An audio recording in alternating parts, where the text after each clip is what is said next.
Hi, I'm Sharon Spangler. Welcome to Reno TV. I have a special guest with me, Dr. Shirley Davis, and she's here all the way from Washington, D.C.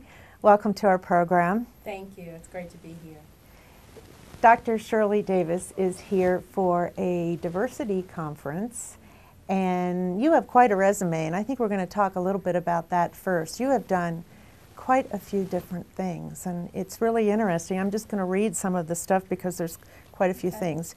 She's an international speaker and life coach for personal, professional, and career development. You're actually known as the career doctor and success coach. She's all over the website. If you Google her, she comes up a bunch. And you've worked in executive level jobs for major corporations, and you're currently the Director of Diversity and Inclusion Initiatives for the Society of Human Resources Management, which is AKH SHRM. And what exactly is that? Yeah, it's actually the Society for Human Resource Management, affectionately known as SHRM by many of our members. But it's the world's largest HR membership association where if you're in the field of HR, you're a business leader and you understand the value of managing talent in your organization, SHRM is a place where you're probably a member or you're accessing a lot of our resources to understand how to manage the talent in your organization. Before we talk about what you're here to talk about at this conference, which is diversity and inclusion, I'd really like to talk a little bit about you and what is it that has motivated you to do so many things in such a short amount of time, because you're fairly young. Thank you.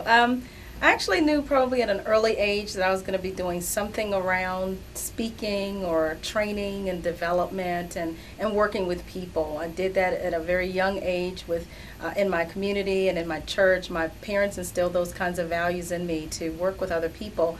But I started in college working at a bank, and I liked it. I liked working with the customers, opening accounts and depositing money in their accounts and helping them to understand how to budget their money and that kind of thing.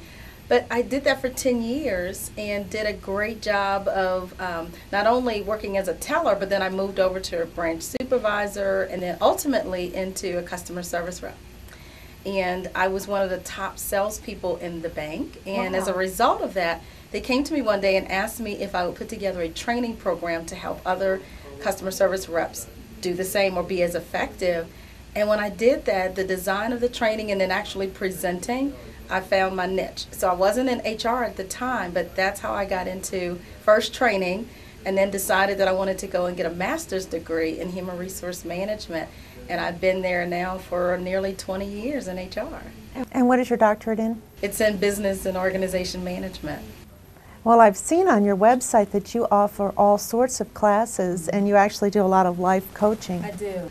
That was something that evolved over time. As I achieved levels of success in the companies that I worked for, I was always mentoring someone else or someone was seeking me out for advice. And I found that I really liked it, and so it was an opportunity for me to kind of reach back and do that same thing in organizations. But then when I would leave the organizations, they still want me to sort of coach them along, and I started doing that. And secondly, as a sort of activity that I've done outside of work was I'm a pageant buff. I competed in pageants all my life, Yeah, and I started coaching girls even in pageants on just personal and professional etiquette. How do you carry yourself? How do you speak in front of people? How do you interview? And so it's just carried over both in career as well as in my sort of personal life. So it sounds like you really care a lot about people and seeing them be who they can be. I do. If I have a goal in a life, a mantra that I live by, it really is to help people get a larger vision for themselves and help them to really step into their greatness and to see the power of their potential. That is great. I would imagine during these rough economic times there's a lot more people that are seeking that kind of help. Yes. Maybe they've lost their jobs through no fault of their own. Their company just ran out of money and couldn't keep everyone employed. I think sometimes people have a hard time dealing with change, and sometimes they really have to think and regroup and really consider other options and other careers. Absolutely. I have seen an increase in the number of people that I've now started to coach. Some of my clients that I used to have come back because they're now in the middle of career transition, and they've referred me to other colleagues of theirs too. So right now I'm actually working with about 5 and they're senior leaders in their organizations now transitioning in their careers. But one of the things that I think is very important in this economic downturn and in the midst of career transition is it's a great time, as I say, to reassess where you are and to understand or identify what are some of the strengths that you do bring, what are some of the great skill sets that you have, maybe that you haven't even tapped into for years because you've been working at an organization that was only utilizing certain skills. So reassessing is very important. Even reprioritizing, as I say, looking at what's on your plate, what's most important for you now. Now that you've got to make a career change, what is it that you've always wanted to do? What are some of those untapped, underutilized skills that you have? And then the third thing I tell them is it's time now to reinvent yourself. So now sometimes it means a new makeover, it means a resume upgrade, it means looking at a new career path, and it might even just mean just a new attitude. And so that's important at this time. We brought Dr. Shirley Davis here for the Northern Nevada Human Resources Council 8 Annual Diversity Conference. And you've got an interesting subject for this conference, the business case for diversity and inclusion. I'll be talking about why is diversity and inclusion good for business. I travel around the country and even internationally talking about why it's so important, and that's probably the #1 question that I get from business leaders, from HR professionals, and even diversity practitioners is, how do I help my senior leaders and executives really understand how important diversity and inclusion is? And so tomorrow, at the conference, I'll be walking through about 8 reasons why you should really focus on diversity and inclusion. And I'm not just talking about doing it because it's the right thing to do, it's the socially or moral responsibility, not even that it's the legal responsible thing to do, but that it is smart for business, and it will help your organizations really set yourselves apart, really establish a competitive advantage, and I think really leverage the talent that you have in your organizations that will help you better compete. Can you give us some, for instances? I will, yeah. I'm going to be talking about the importance of diversity and inclusion as it pertains to employee engagement. When organizations really do leverage the talent that's within the organizations and they build a culture that's inclusive, that's engaging, where people feel like they can bring their whole selves to work and really feel valued, appreciated, and have access to opportunities across the organization, they want to stay. They want to tell other people about the great place that they work at. And so that's one area. I'll talk about globalization and how so much work is now being outsourced and offshored, and how we are now, with the hit of a button on the internet, able to communicate across the world day and night, interfacing with different cultures, different people, different companies, and there's different needs. I'll also talk about the changing marketplace. We have a consumer marketplace now that's much more diverse, and so they're expecting the companies that they do business with to have an understanding of their needs and what they want to buy, and even what we sell to others. And it ultimately, obviously, as we look at our own demographic shift, an aging workforce, you got more generations in the workplace than ever before, trying to work alongside each other. We've got more people with disabilities. You've got more of the groups that are dealing with different styles of thinking, work approaches, diversity of thought. So all of those really kind of justify and help us understand why diversity is really good for business. How interesting. Where does diversity and inclusion stand today? Well, it's actually, I think, getting a lot more focus, because more forward-thinking and leading CEOs see talent management as their #1 challenge over the next 5 years. That was actually revealed in a study that was done recently by McKinsey & Company, when they asked over 1,400 CEOs, what is it that you're really concerned of or that keeps you up at night? Talent was the #1 challenge that they felt like their companies would be facing in the next 5 years. And so that's a really critical piece there, is to understand that you got to focus on the talent, and the talent pool is very diverse.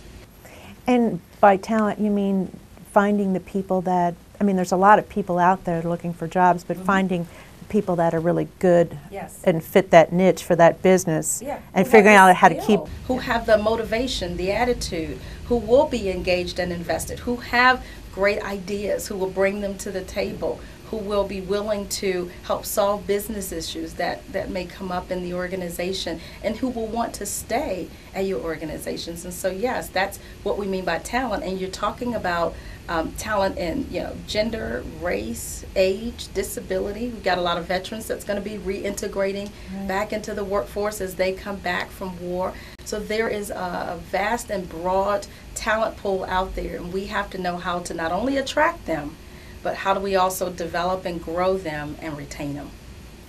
And I think there's probably a need for some attitude change. I know when you think about people with disabilities, you don't often consider them great athletes, and boy, has that changed. Yes, yes. That has changed amazingly. And here at the city, we have a great gal that does the inclusion programs, and she just got another grant for some more sports equipment for people with disabilities. And I mean, I was just watching the Today Show, and there was a young kid whose brother did skateboarding on ramps. Well, he's doing that in a wheelchair, actually doing flips in a wheelchair. And I was like, so who knows what people will be doing Absolutely. down the road. It's just amazing that the will takes over and people can do anything they set their mind to. So I think it's really important for somebody out in the community that's actually hiring to really take a look at everybody out there that's looking for a job. There's a great talent pool in people,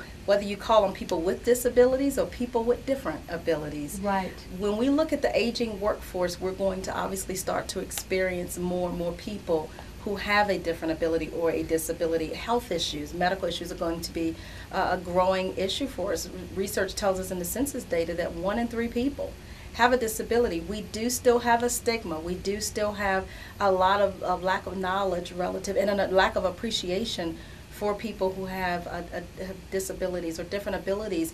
But it's important for us to understand that they have a lot of great skills and talents. They have a lot of passion for work. They're committed to getting work, but 70% of people with disabilities are unemployed. Oh, it's terrible. So there is an opportunity out there, and I call them an untapped, unserved labor pool that we need to really tap into. Oh, that's wonderful. You sort of answered my next question about trends in the workplace today. What can leaders in our community do to take advantage of people that have disabilities or are part of that diverse population? As I look at the definition of diversity, it really is everybody. It includes women, it includes people with disabilities, it includes those who have different thought processes, different approaches to work. It includes age, it includes the veterans population that we talked about, and so much more. So it's much broader than it used to be, which just focused on race and just gender. So it is all the ways that we're different and all the ways that we're similar. And so the way that leaders can tap into this labor pool is to really start to broaden your net around where you're recruiting, expand your sourcing channels, partner with organizations who really do have a great sense and a great network of diverse talent. Build a culture, a work environment where people who look like me or look like you, who want to come work, who have a great background, who's got the experience and the skill sets that they need. So I think it's twofold. It's getting out there, letting people know you're a great place to work. Go expand that sourcing and recruiting channel to go get them. But also at the organization, you've got to build a place where people will want to come work and do a great job. Great. Lastly, if someone's watching and they think you're great and they'd love to tap into your talents, how do they get a hold of you? Yeah, well, there's a lot of ways. Obviously, I work at SHRM, which is at shrm.org, so everybody could find me there just by Googling me, Shirley Davis SHRM. I'm on Twitter. You can find me on LinkedIn, and certainly I've got a personal website as well. It's mysuccessdoctor.com, so I look forward to hearing from anyone. I do a lot of speaking, a lot of coaching, and a lot of consulting. So. Well, we're really lucky to have you in Reno. It's my pleasure to be here. It's a beautiful city, so I'm looking forward to the conference and enjoying the city. And thank you all for joining us. Thanks, Sharon.